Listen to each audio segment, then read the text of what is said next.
passenger plane fully loaded with travelers crashed to the ocean floor, yet not a single drop of seawater had seeped into the cabin. The passengers felt relieved, believing themselves completely unharmed. However, they had no idea that the aircraft was now sitting 100 meters beneath the surface, and that the oxygen in the cabin would soon be depleted. Even more terrifying was the fact that the plane's communication equipment could no longer receive signals. They were unable to call for rescue, and could only wait helplessly in the cabin as death slowly approached. As time ticked by, a growing sense of crisis gripped the passengers. Some wept in despair. Others fell unconscious from oxygen deprivation. Seeing the situation deteriorate rapidly, the captain made a desperate decision. He would send the signal receiver to the surface to transmit a distress call. It was their only chance of survival. But the water pressure at 100 meters depth was terrifyingly intense. Without the protection of the aircraft hull, the human body's internal organs would be crushed under the immense pressure. Yet this was now their only hope of rescue. The captain immediately sprang into action. When he tried to open the door using the automatic switch, he discovered the motor had short-circuited. As he attempted repairs, the enormous water pressure suddenly burst through the cabin door. Water levels inside rose rapidly, and the co-pilot was knocked unconscious by the powerful impact. Fortunately, the captain escaped injury, but his oxygen tank had ruptured, causing the precious air to leak away quickly. The captain had no choice but to discard the oxygen tank and hold his breath. Swimming through the water, he struggled to deploy the air bladder. The signal receiver followed the air valve as it gradually ascended, while he used every ounce of strength to swim upward. Through his courage under pressure and unwavering determination, the captain successfully reached the surface from 100 meters below. Though utterly exhausted,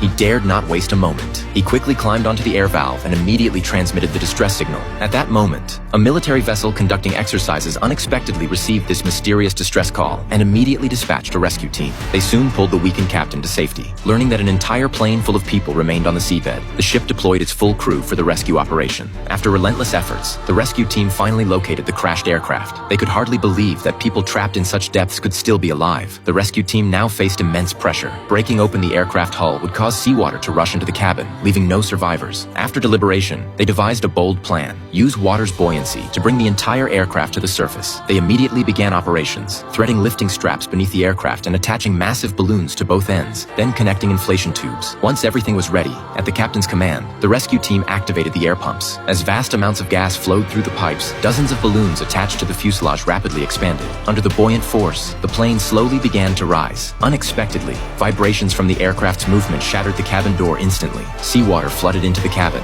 and the trapped passengers could only watch helplessly as they were submerged. If the plane didn't reach the surface within 2 minutes, everyone would suffocate. All the ship's captain could do was order the rescue team to increase the air pump pressure, hoping to bring the aircraft to safety as quickly as possible. Fortunately, the nose soon emerged from the water. As the fuselage gradually broke the surface, the seawater in the cabin began to drain away. The entire rescue team rushed forward, helping the passengers onto the life rafts. When the rescue was complete, the massive airliner once again sank into the vast ocean.